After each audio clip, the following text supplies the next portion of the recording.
So welcome to your pre-learning homework on William Blake's poem London. Again, another fascinating poem that explores the notion of power and has some fantastic stuff that you can write about in an exam and make comparisons with a number of different poems. So I really hope you enjoy this one. This is one to really get your teeth into.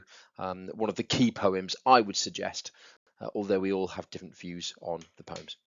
So first of all, let me read the poem to you. I wandered through each chartered street, near where the chartered Thames does flow. A mark in every face I meet, marks of weakness, marks of woe. In every cry of every man, in every infant's cry of fear, in every voice, in every ban, the mind-forged manacles I hear. How the chimney sweepers cry, every blackening church appalls, and the hapless soldier's sigh runs in blood down palace walls. But most through midnight streets I hear how the youthful harlot's curse blasts the newborn infant's tear, and blights with plagues the marriage hearse.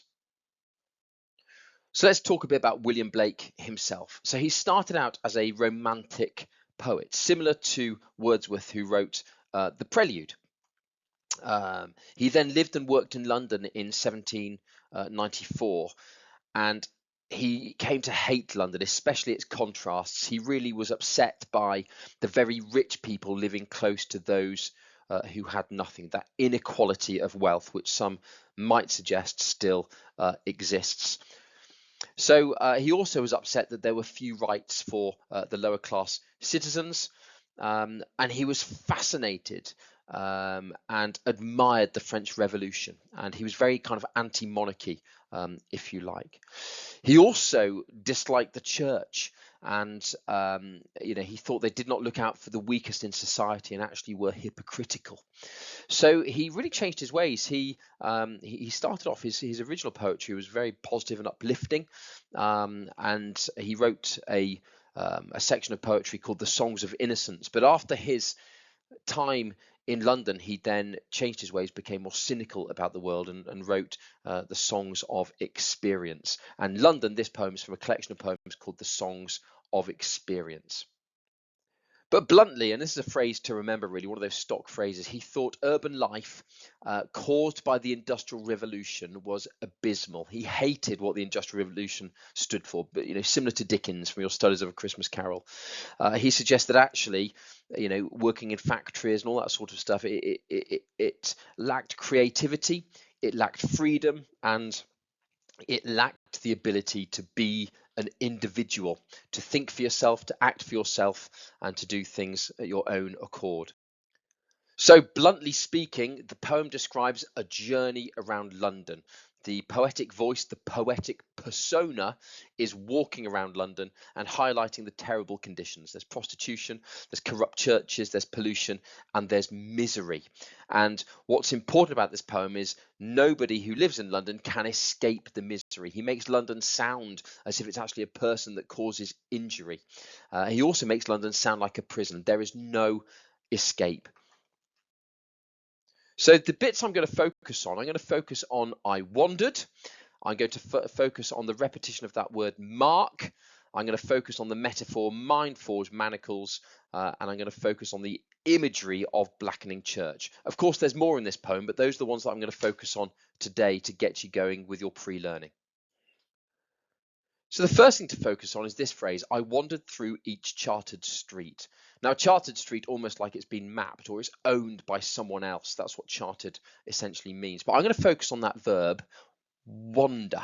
I wandered through each chartered street. I want to think about that. If you wander, then you don't have a direction, you don't have a purpose. Sometimes I get very annoyed, as you know, with people wandering around school, and it has the same impact, does it not, that they have no direction, no purpose, and people seem very aimless in their lives, which is very, very upsetting. And he's amplifying that people do not live at their own will. They kind of exist. They don't have a destination in mind because they're not in control of that destination. They're wandering and they are not in control of themselves. That's a really, really intelligent verb to use at the start. So that is the poetic persona speaking. I wandered through each chartered street. And then we've got a mark in every face I meet, marks of weakness, marks of woe. So we've got that repetition of mark, which is really, really important. And the noun mark here is vital, because what it does, it almost serves to personify London. It turns London into almost this living being that damages its inhabitants. Mark itself, the sounds there are very aggressive, they're very harsh. The fact it's repeatedly injuring its inhabitants, and that's fascinating. It's almost as if London is this malevolent beast. That is what Blake has done, and it exemplifies the violent, aggressive, and ruthless place that London might be. So that repetition of mark, crucial. And you can say in your essay potentially what it does. It turns London into a living being that causes damage to its inhabitants. That would be a brilliant thing to say in an essay. And then we get to the mind forged manacles, which is a metaphor, and it's the one that a lot of people record and they quote, but they don't write about it very well. A manacle is essentially a handcuff, if you like. Comes from the French. Man is hand, clé is key, manacle. Hands under keys, I suppose, locked.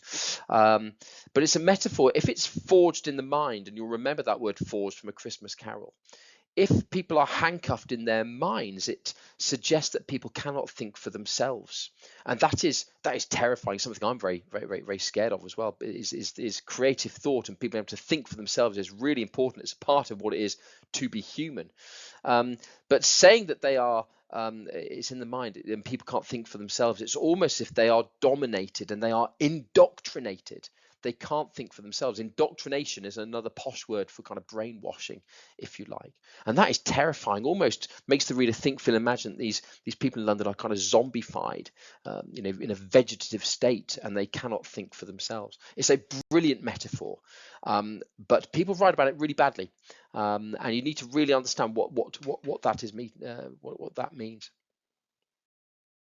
And then we get a brilliant piece of imagery. Every blackening church appalls. Well, we can see this two ways, really. The verb blackening has two meanings. Now, it could show, couldn't it? It could be just grotesque imagery, which shows the pollution of the city, and it's becoming impure. So kind of physically, if you like, tangibly, visibly, we can see it. The impact of the Industrial Revolution, if you like, which we can sometimes see.